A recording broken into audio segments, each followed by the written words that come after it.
la Guardia Costera de que cada vez más son violentos los balseros que antes había como cierta colaboración, veían el barquito del Coast Guard y decían, bueno, no nos queda otro remedio, nos agarraron, y ¿qué vamos a hacer? Ahora no, ahora huyen, se resisten. Ha habido casos de algunos que han intentado cometer suicidio. Dice este informe que acabamos de leer del Coast Guard que han tenido que aumentar la seguridad en los escampavías que patrullan el estrecho de la Florida. ¿No es preocupante eso? A mí, ¿sabe qué me dice esto? Mariel.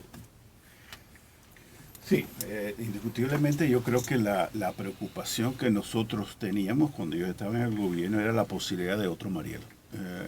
Y era la única. ¿Y se ha disipado eso ahora con esta nueva política del presidente? ¿O? No sé, yo lo que sí te puedo decir, Ricardo, es que las Fuerzas Armadas, y aquí estoy hablando de los oficiales militares, cuando yo estaba en el gobierno, y pienso que antes que yo estaba en el gobierno, siempre pensaban que la política norteamericana estaba equivocada, que no estaba en nuestros intereses mantener esta política en la posguerra fría, estoy hablando de la posguerra fría, no durante la Guerra Fría, y que tenía que haber un cambio. Quizás equivocadamente pensaban de que para evitar un posible Mariel tenía que cambiar la relación entre Estados Unidos y Cuba.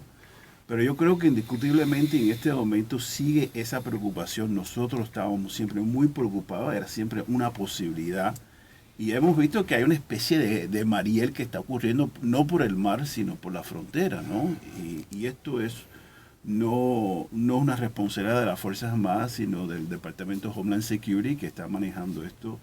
Y realmente yo también estoy preocupado, ¿no? De cómo seguir absorbiendo, cómo entra esto en la política migratoria que tenemos, que es muy compleja y yo creo que requiere de reformas. Yo sé que Roberto ha tenido este tema central en su discusión. Yo quizás tengo mi diferencia con Roberto, no tengo muchas, pero tengo esta. Y creo que en la Casa Blanca hasta cierto punto ha habido también cierta preocupación, pero tampoco he visto la misma atención que yo creo que se requiere. Y una de las cosas, tú dijiste algo bien interesante, ¿no? El tema cubano ha sido protagónico dentro del Pentágono.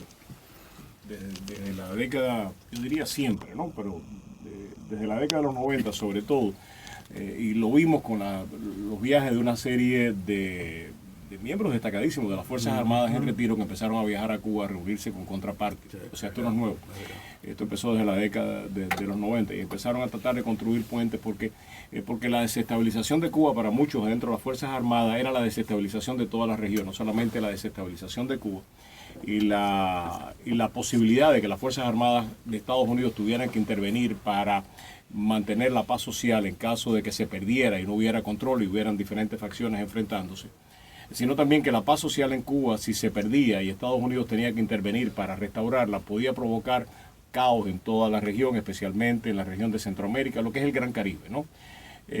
Y creo yo, y ahora la pregunta va para ti, yo creo que más que la política electoral influyendo en el tema cubano, la política pública marcada y acentuada por la opinión de las Fuerzas Armadas de Estados Unidos es la que ha estado calificando el proceso de relaciones entre Cuba y Estados Unidos. ¿Me equivoco? No te equivocas, pero yo no le daría tanta importancia en las tomas de decisiones que se hacen en la Casa Blanca. Pero las sugerencias vienen de las Fuerzas Armadas. Sí, y estoy totalmente de acuerdo que la preocupación número uno de las Fuerzas Armadas en Cuba era el fin de la paz social, ¿no? Y las consecuencias internas y también externas.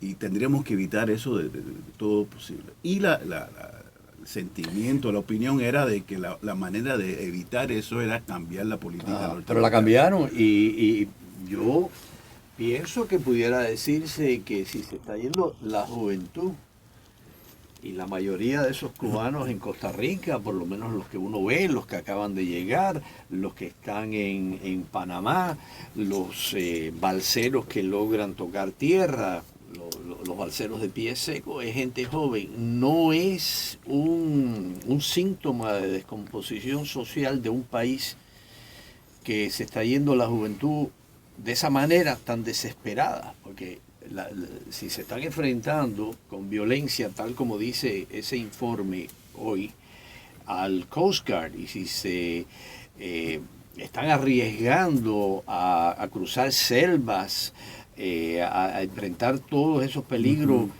que tiene que enfrentar la gente que atraviesa Sudamérica. Y los gastos, ¿no? Eso no es un claro signo de descomposición social, de que verdaderamente no sabemos lo que está pasando en Cuba y lo que puede pasar. Yo creo que sí. Lo que es importante resaltar, Ricardo, de que el presidente Obama nunca pensó de que después del cambio de la política norteamericana, de que de repente las cosas iban a cambiar dentro de Cuba.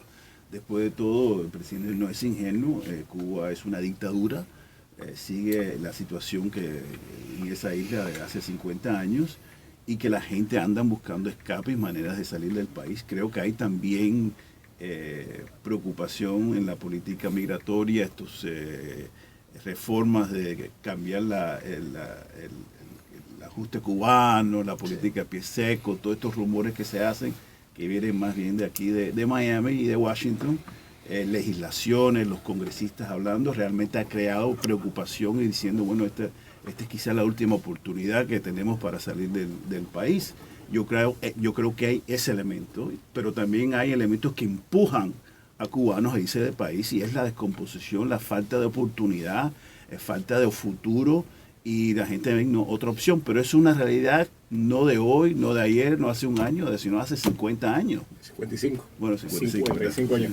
Una de las cosas que yo he estado siguiendo el tema de Cuba y la descomposición social, que es muy seria, yo estoy de acuerdo contigo, probablemente mucho más seria de lo que nosotros nos imaginamos. Y mi crítica ha sido precisamente no al gobierno de los Estados Unidos, sino a la posibilidad de que independientemente de nuestras acciones, Cuba colapse.